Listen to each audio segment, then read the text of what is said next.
I'm Gustav Iden. I'm here at the 70.3 World Championship in Marbella.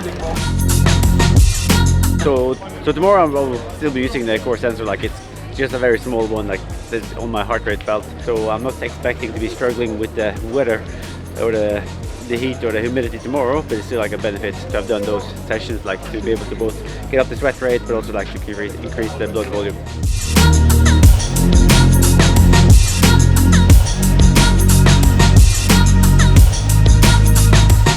I think we started with heat training quite early, and building into Abu Dhabi in 2018 for the first time. I tried to do like I think it was like a 10-day block home in Bergen, where I did like I put up the heater and really like with my pain cave, the temperature in my pain cave up, and after that week, just before I left for Abu Dhabi, I went back into lab again, and I did like a super good test back then, surprisingly good.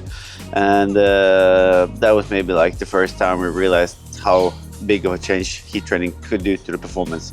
Not just by being more adapted to the heat, but also like performing under normal temperature.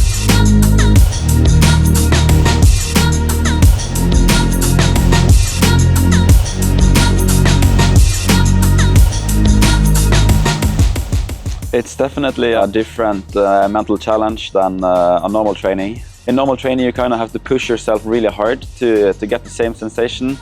But with heat training, it doesn't matter how slow and easy you start. Towards the end, you're still going to get cooked. The good thing with using the core sensor is that you still know the training load or the temperature load, the heat stress index. So you don't necessarily have to cook yourself every time if you are using it quite a bit, because then you know, okay, now I reached my desired temperature, it's time to let it go. But the app is just something, or at least I use after the session, because during the session it's nicer to just have it on the Garmin, and then you can also see, like your power and heart rate, because heat, power and heart rate is very close linked together. If your heart rate starts racing and the temperature starts racing, the power will normally drop soon after. We didn't do too much heat training going into this one.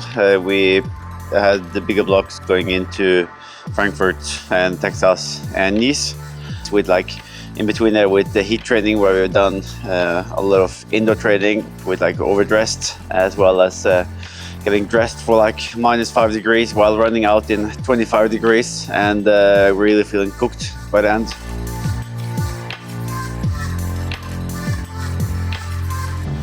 I did download it into the app, so I can actually show you it here.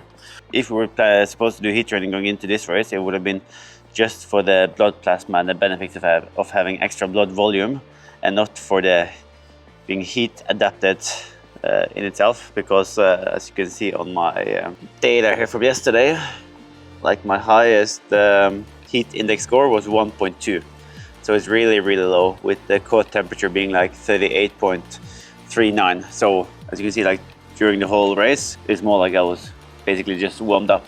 So the heat stress wasn't really a factor in the race, but the benefits of having done heat training could have been that I had extra blood volume. But again, because it was like a 6 weeks windows from Nice until Marbella, we prioritized having 4 weeks in altitude, and then with being in altitude, like it's like a thin line between putting in those heat sessions, because then it can be too much for the body. So I feel if I'm in altitude and I want to balance out with heat training, then it needs to be because I'm racing in warmer conditions. So it's almost like as an adaptation phase, rather than getting both the increasement of hemoglobin and also the increasement of blood plasma.